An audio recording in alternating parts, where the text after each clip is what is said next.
আচ্ছা, আমাদের ক্লাস যেহেতু অল্প সময়, আমরা ক্লাস শুরু করে দেই, তারপরে দেখা যাক কি হয়। আচ্ছা, আজকে আমাদের পড়ার কথা ছিল ঘর্ষণ। ঘর্ষণ হচ্ছে এক ধরনের বাধা বল। ঘর্ষণ সম্পর্কে প্রথম কথা হচ্ছে এটা এক ধরনের বাধা বল, এক ধরনের বাধা বল। 2 নম্বর কথা যদি বলি, এটা বস্তুর গতির বিপরীতে কাজ করে। বস্তুর গতির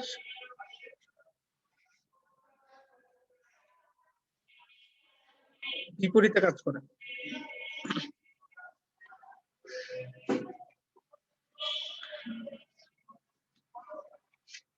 কাজ করে একে আমরা স্মল এফ দিয়ে প্রকাশ করি।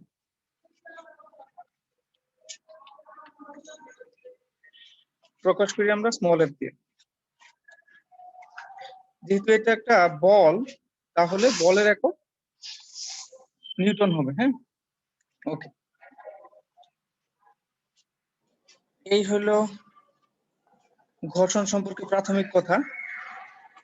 আমরা ঘর্ষণের সংজ্ঞাটা দেখব তোমাদের বইয়ে যায়। আমরা এটা তোমাদের বইয়ের ছবি। ঘর্ষণের সংজ্ঞাটা যদি আমরা দেখি, এটা হচ্ছে যে দুইটা বস্তু লাগবে ঘর্ষণ হওয়ার জন্য, দুইটা বস্তু লাগবে, আর দুইটি বস্তু লাগবে, আর দুইটি বস্তু সংস্পর্শে থাকতে হবে। এটা হচ্ছে শর্ত। একটা একটাকে টাচ করে থাকতে হবে। এই যে এখানে একটা টেবিল, এটা একটা বস্তু, আর উপরে আর একটা ব্লক আছে, এটা একটা বস্তু। তো দুইটা বস্তু একটা একটা সংস্পর্শে আছে, টাচ করা আছে, মাঝখানে কোনো ফাঁকা জায়গা নেই। এখন যদি কোনো বস্তুকে গতিশীল করার চেষ্টা করা হয়, আমরা সাধারণত টেবিলকে গতিশীল করব না, উপরের ব্লকটাকে গতিশীল করব।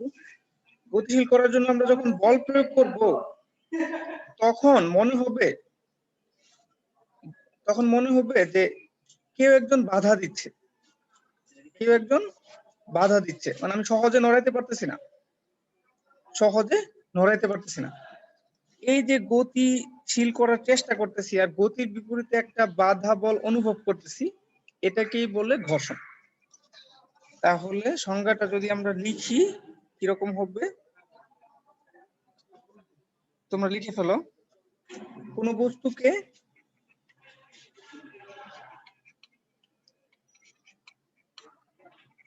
অন্য বস্তুর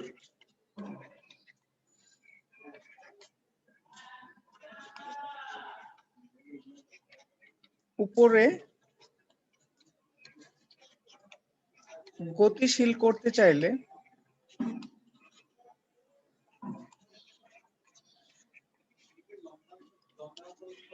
যে বাধা বল অনুভূত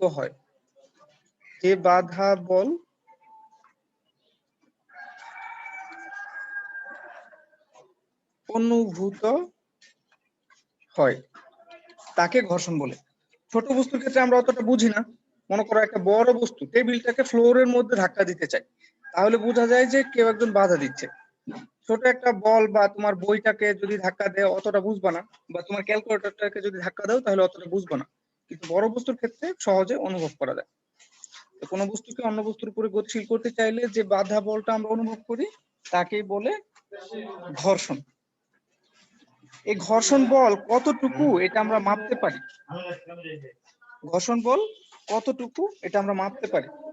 তাহলে ঘর্ষণ বলের পরিমাপ মানে কতটুকু বাধা দিচ্ছে, তোমার টেবিল কতটুকু বাধা দিচ্ছে, তোমার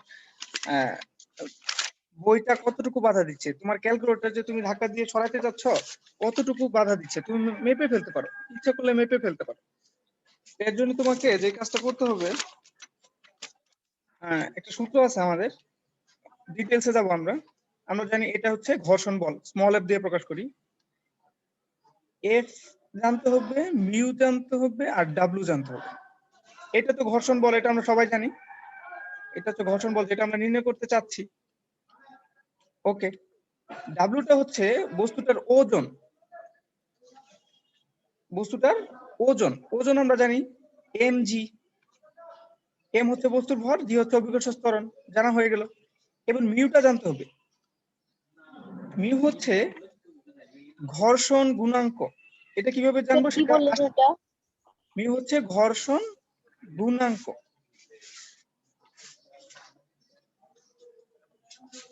মিউ হচ্ছে ঘর্ষণ গুণাঙ্ক। ঘর্ষণ গুণাঙ্ক জানার একটা পদ্ধতি আছে, সেটা হচ্ছে ঘর্ষণ গুণাঙ্কের একটা সমীকরণ আছে আরেকটা, এটা হচ্ছে মিউ ইকুয়াল 10 ফাই। আর 10 তো জানো একটা ত্রিকোণমিতিক অনুপাত, আর ফাইটা হচ্ছে নিশ্চল কোণ।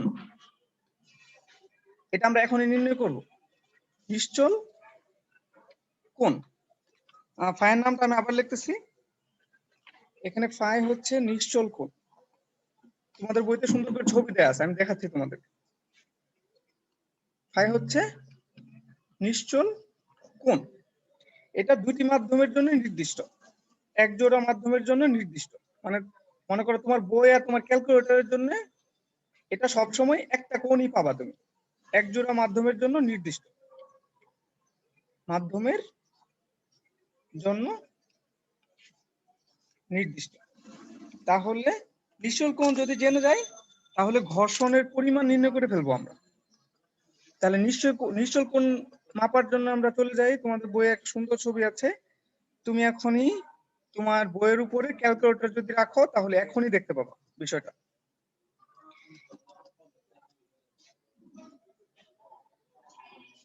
এই হচ্ছে আমাদের সেই কাঙ্ক্ষিত ছবিটা। দেখো তোমার বইয়ের উপরে তুমি ক্যালকুলেটরটাকে রাখো, যখন তুমি বইটাকে ফ্ল্যাট টেবিলের উপরে রাখছো তখন ক্যালকুলেটরটা মুভ করতেছে না, গতিশীল হচ্ছে না, ক্যালকুলেটরটা গতিপ্রাপ্ত হচ্ছে না, মানে ক্যালকুলেটর নড়তেছে না। এবার বইয়ের এক প্রান্ত এখানে ছবির মতো করে একটু উপরের দিকে উঠাও, ছবির মতো করে একটু উপরের দিকে উঠাও, যে কোনো এক প্রান্ত, আরেক প্রান্ত স্থির, এইটা ফ্লোর টেবিলের মধ্যে থাকবে। দেখবো যে আস্তে আস্তে যখন উঠাইতেছো একটা কোণে যাওয়ার পরে ক্যালকুলেটরটা নড়া শুরু করবে। বইটা প্রথমে ফ্লোরে রাখবা, প্রথমে ফ্লোরে বা টেবিলে রাখলাম, এই টেবিলের উপরে বই রাখছো, এবার এখানে ক্যালকুলেটর রাখছো, নড়তেছে না। এবার বইয়ের এক প্রান্ত যখন উপরের দিকে উঠাবা তখন অবস্থাটা হবে এরকম, বই এদিকে এরকম, ক্যালকুলেটর এরকম, আস্তে আস্তে উপরের দিকে উঠাবা। দেখবা কিছুক্ষণ পর, শুরুতেই না, কিছুক্ষণ পর ক্যালকুলেটরটা চলা শুরু হয়েছে, ক্যালকুলেটরটা এদিকে নিচের দিকে পড়ে যাচ্ছে। ঠিক আছে, এখন যদি কেউ না করার সমস্যা নাই, করে দেখো, অবশ্যই হবে। এই যে কোণে চলা শুরু করবে তোমার ক্যালকুলেটরটা, টেবিলের সাথে তোমার বই যে কোণ তৈরি করবে, মানে যখন চলা শুরু করবে কোণটা মেপে ফেলবা। তোমার কাছে চাঁদা আছে বা যেভাবে হোক মেপে ফেলবা, আমরা কোণ মাপতে পারি। এই কোণটাই হচ্ছে নিশ্চল কোণ, এই কোণটা হচ্ছে নিশ্চল কোণ। আমরা যদি ফারিহা, আচ্ছা ডিজেবল করে দিচ্ছি, ফারিহা লিখতে চাচ্ছে, ওকে, তাহলে আমরা নিশ্চল কোণ মাপা শিখে গেছি। নিশ্চল কোণ যদি জেনে যাই তাহলে ঘর্ষণ গুণাঙ্ক জেনে যাব, ঘর্ষণ গুণাঙ্ক জেনে গেলে আমার একটা বস্তু কতটা ঘর্ষণ বল প্রয়োগ করবে, মানে আমি যখন তাকে ধাক্কা দিব সে কতটা ঘর্ষণ বল প্রয়োগ করে আমাকে বাধা দেওয়ার চেষ্টা করবে সেটা আমরা বের করে ফেলবো। ঠিক আছে, তো এই যে আমরা ঘর্ষণ বল সম্পর্কে পড়তেছি, কেন পড়তেছি? পড়ার কারণ হচ্ছে এই ঘর্ষণ বলটা যেহেতু আমাদের গতির বিপরীতে কাজ করে, গতির বিপরীতে কাজ করে, মানে আমরা ডান দিকে বল প্রয়োগ করতেছি, সে কাজ করে বিপরীত দিকে। তাহলে কি আমাদের কার্যকরী যে বলটা আছে এটাকে সে কমিয়ে দিচ্ছে, কিভাবে? আমাদের যে এফ ইকুয়াল এম এর সমীকরণটা ছিল, কোন একটা বস্তুকে যদি এফ কার্যকরী বল প্রয়োগ করা হয় তাহলে এ ত্বরণ হইতো, ওইখান থেকে এফ থেকে এই ঘর্ষণ বল পরিমাণ বলকে সে সব সময় মাইনাস করে দিচ্ছে।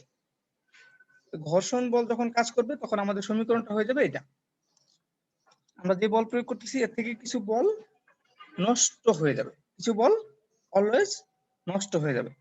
আমাদের যদি কখনো বলে যে এখন আমরা একটা অঙ্ক করি, মনে করো বললো যে ম্যাথমেটিক্যাল প্রবলেম 1, যদি বললো যে 10 কেজি ভরের একটা বস্তুর উপরে 10 কেজি ভর একটা বস্তুর উপরে 10 নিউটন বল প্রয়োগ করা হলো, 10 নিউটন বল প্রয়োগ করা হলো। তো এখন এর মধ্যে যদি ঘর্ষণ বল, এই যে গতির বিপরীতে এদিকে বল প্রয়োগ করা হয়েছে, গতির বিপরীতে 1 নিউটন ঘর্ষণ বল কাজ করতেছে, 1 নিউটন ঘর্ষণ বল কাজ করতেছে। তাহলে বস্তুটার ত্বরণ কত? বস্তুটার ত্বরণ কত?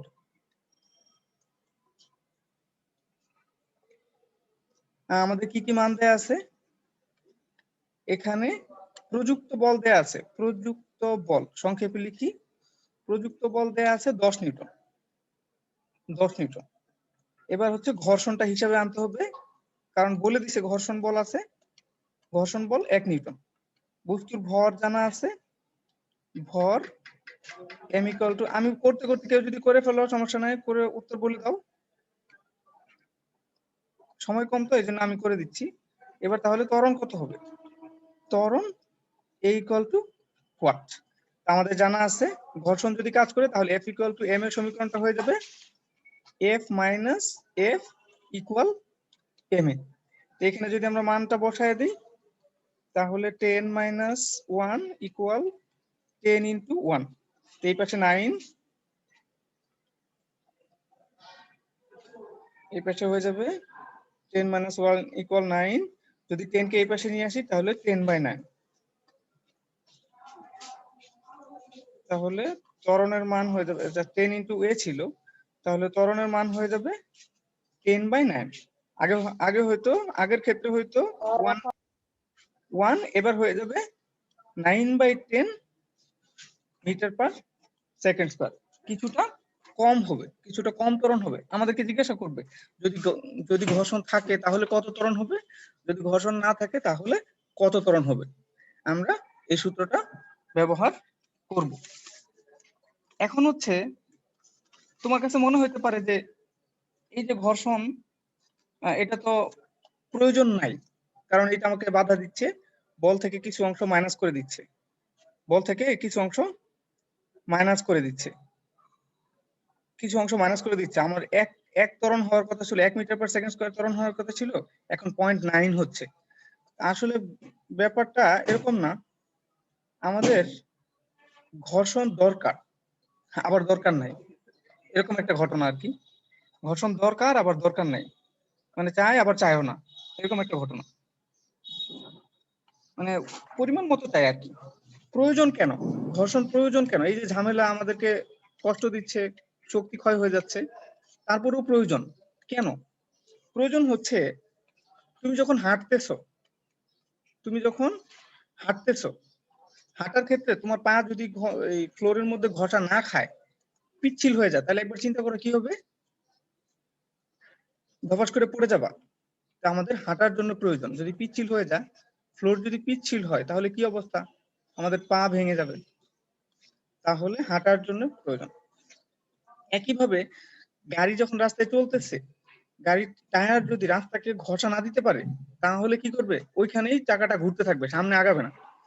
একবার চিন্তা করো যে মাঝে মাঝে গাড়িগুলো আটকে যায় যখন, তখন চাকাগুলো ঘুরতে থাকে কিন্তু গাড়ি আটকে সামনে আগায় না।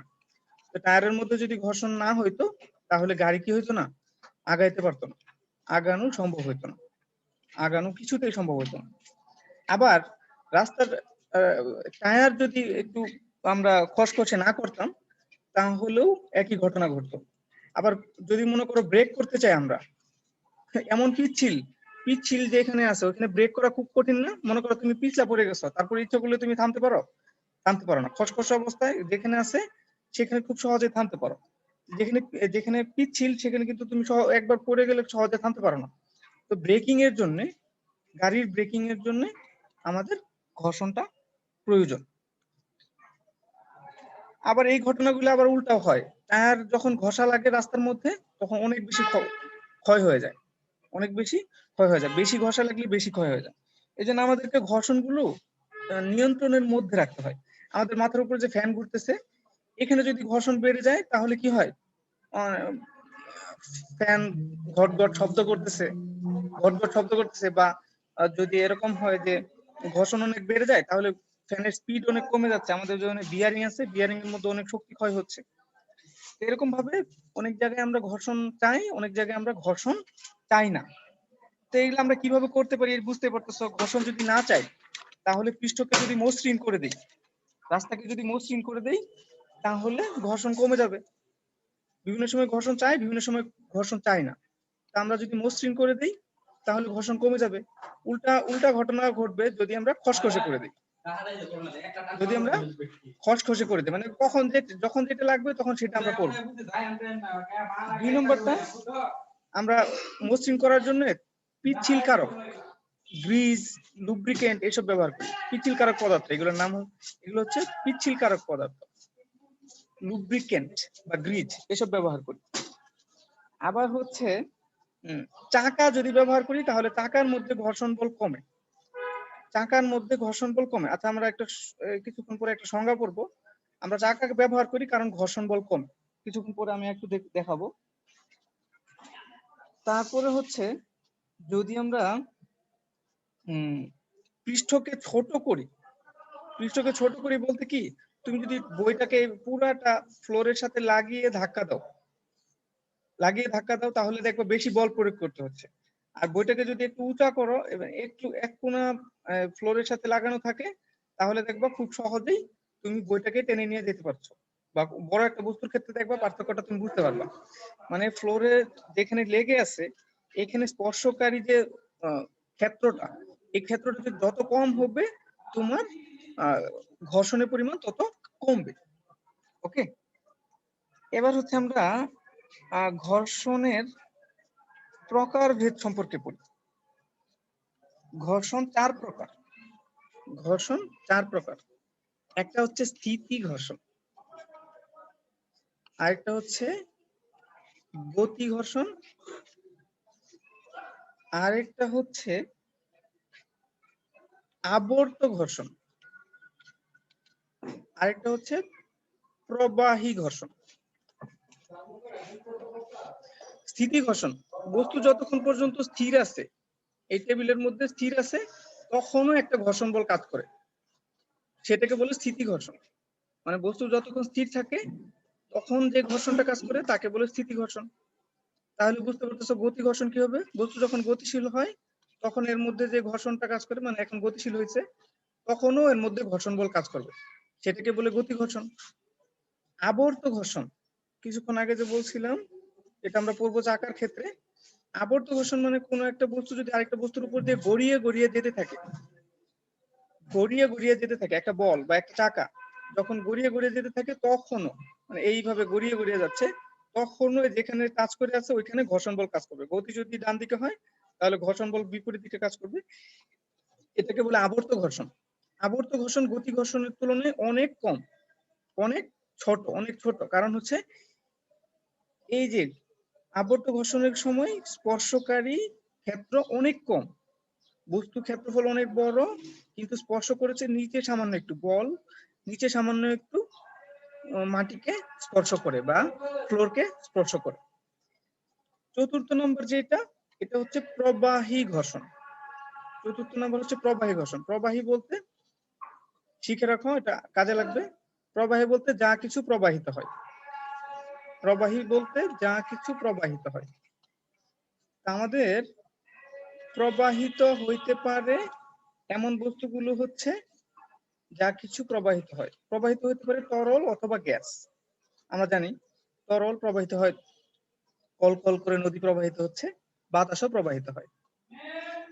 তো এই গ্যাস বা তরলের মধ্যে কোনো বস্তু যখন চলতে থাকে তখন এর মধ্যে ঘর্ষণ বল কাজ করে, একে বলে প্রবাহী ঘর্ষণ। তুমি যখন নদীর উপরে দিয়ে নৌকাকে টেনে নিয়ে যাবা তখন এর মধ্যে গতির বিপরীতে একটা বাধা বল কাজ করবে, সেটাকে বলে প্রবাহী ঘর্ষণ। আবার যখন তুমি প্যারাশুট দিয়ে উপর থেকে নামবা তখন তোমার প্যারাশুটের মধ্যে একটা বাধা বল কাজ করবে, একে বলে প্রবাহী ঘর্ষণ। তো প্রবাহী ঘর্ষণের মাধ্যমে ঘর্ষণ যদি না থাকতো আমরা কি করতে পারতাম না, প্যারাশুট দিয়ে উপর থেকে নিচে নামতে পারতাম না। ওকে, এবার কার জন্য একটা প্রশ্ন ছিল আবার বলো তো একটু, আমি ভুলে গেছি। স্যার আমার ছিল। বলো। স্যার আপনি বলেছিলেন যে একটি কপি কলে দুটি বস্তু যদি ঝুলিয়ে দেওয়া হয় এবং দুটি বস্তুর একটির ওজন যদি 15 কেজি আর 5 কেজি হয় তাহলে তাদের মাঝে কার্যকরী বল কত? এই অঙ্কটা আমি বুঝতে পারিনি। আমিও তো মনে হয় ভুলে গেছি, আমি একটু মনে করার চেষ্টা করি কি বলছিলাম। মানে একটা কপি কলের দুই পাশে দুইটা বস্তুকে এইভাবে ঝুলিয়ে দেওয়া হয়েছে, তাই না? জি স্যার। এরকম ছিল। জি স্যার। হ্যাঁ, আমি ভুলে গেছি, একটু হেল্প করো। একটা হলো 5 কেজি আর একটা হলো 15 কেজি। হ্যাঁ, তারপরে কি জি, বলছিলাম, প্রশ্ন কি ছিল? দুটি বস্তুর মধ্যে কার্যকরী বলের মান নির্ণয় করো। ও আচ্ছা, এখন হচ্ছে যে এই যে দুইটা বল কাজ করতেছে, একটা বল নিচের দিকে, এটা বল নিচের দিকে কাজ করতেছে, এটাও নিচের দিকে কাজ করতেছে, কারণ ওজন, দুইটা বস্তুরই ওজন আছে, দুইটা বস্তুরই ওজন নিচের দিকে কাজ করতেছে। তো এখানে একটা ওজন কাজ করতেছে, এখানে একটা ওজন কাজ করতেছে। একটা ধরলাম F1 আর একটা ধরলাম F2। আমরা তো বের করতে পারি mg দিয়ে। এটা হলো m1g, এটা হচ্ছে m2g। তো প্রথমটার জন্য আমি 10 জি এর মান 10 দিয়ে হিসাব করি। হ্যাঁ, আমার কাছে ক্যালকুলেটর নাই। তাহলে এটা হচ্ছে 150 নিউটন আর এটা হবে 50 নিউটন, শুধু 50 নিউটন, তাই না? জি এর মান আমি 10 দিয়ে হিসাব করতেছি। এখন দুইটা বস্তু এই সুতাটাকে নিচের দিকে টানতেছে, সুতাটাকে নিচের দিকে টানতেছে, ঠিক আছে, নিচের দিকে টানতেছে। তো এখন হচ্ছে যে এই সুতার মধ্যে আসলে কার্যকরী বল কত? আমরা যদি এই দুইটা বল, একটা 50 আর একটা 150, আমরা উপরের দিকে কল্পনা করি, তো মুছে ফেলি, একটা 50 আর একটা 150 উপরের দিকে কল্পনা করি। দেখো এই বলটা, এই যে এখানে যে 50 নিউটন কাজ করতেছিল, এটা যাইতে যাইতে যাইতে যাইতে উপরের দিকে এই বিন্দুতে গিয়ে এইদিকে টানতেছে,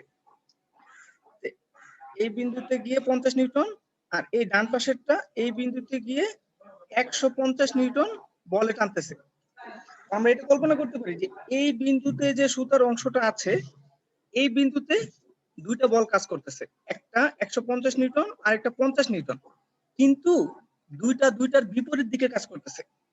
আমাদের যদি দুইটা বল কাজ করে তাহলে কার্যকরী বল আমরা কিভাবে হিসাব করি? কার্যকরী বল হিসাব করি কিছুক্ষণ আগে আমি বিয়োগ হিসাব করে করছিলাম। দেই। হ্যাঁ, যদি বিপরীত দিকে হয় তাহলে বিয়োগ করে দিতে হবে, আর যদি একই দিকে হয় যোগ করে দিতে হবে। যেহেতু বিপরীত দিকে হচ্ছে তাহলে বড়টা থেকে ছোটটা বিয়োগ করে দিই আমরা, তাহলে F2 মাইনাস F1, এটা হচ্ছে আমার এখানে কার্যকরী বল। তাহলে F2 হচ্ছে 150 নিউটন আর F1 হচ্ছে 50 নিউটন, মানে ওই 10 করে ধরলে আর কি। তাহলে 100 নিউটন বল এখানে কার্যকর আছে। এই সিস্টেমের মধ্যে 100 নিউটন বল কার্যকর আছে, বাকি 50 আর 150 থেকে 50 বাদ হয়ে গেছে। একই দিকে যদি হইতো তাহলে আমাদের কার্যকরী বল হইতো 200 নিউটন। এখন একটা বিপরীত দিকে হওয়ার কারণে আমাদের কার্যকরী বল হয়েছে 100 নিউটন। ঠিক আছে, ওকে। এই সম্পর্কে আমাদের কাজ শক্তি ক্ষমতা অধ্যায়ে আবার প্রবলেম সলভিং আছে। ঠিক আছে, তোমরা উদাহরণে দেখো, খুব সুন্দর একটা প্রবলেম আছে। স্যার কি পড়াইছে কিনা অলরেডি? স্যার মনে হয় অলরেডি পড়ায় ফেলছে। ওকে, আমরা এই অধ্যায়ে আরো কিছু কথা বলতে চাইছিলাম, এখন আর বলতে চাচ্ছি না। আগামী ক্লাসে একটা পরীক্ষা হবে এই অধ্যায়ের উপরে, এই অধ্যায় অবশ্যই এমসিকিউ। তাহলে নেক্সট ক্লাস কবে একটু দেখে বলো তো আমাকে। স্যার আমাদের নেক্সট ক্লাস শনিবারে। তারিখটা বলো একটু। 24? জি স্যার। আচ্ছা, 24/4 সবাই পরীক্ষা দিবা। 24/4/2021 পরীক্ষা এমসিকিউ, অবশ্যই এমসিকিউ পরীক্ষা বল অধ্যায়ের উপরে, বল অধ্যায়ের উপর। আচ্ছা, তোমরা সবাই প্রিপারেশন নিয়ে থাকো অবশ্যই। গুগল মিটের মাধ্যমে গুগল ফর্মেই পরীক্ষা হবে, আগের মতোই পরীক্ষা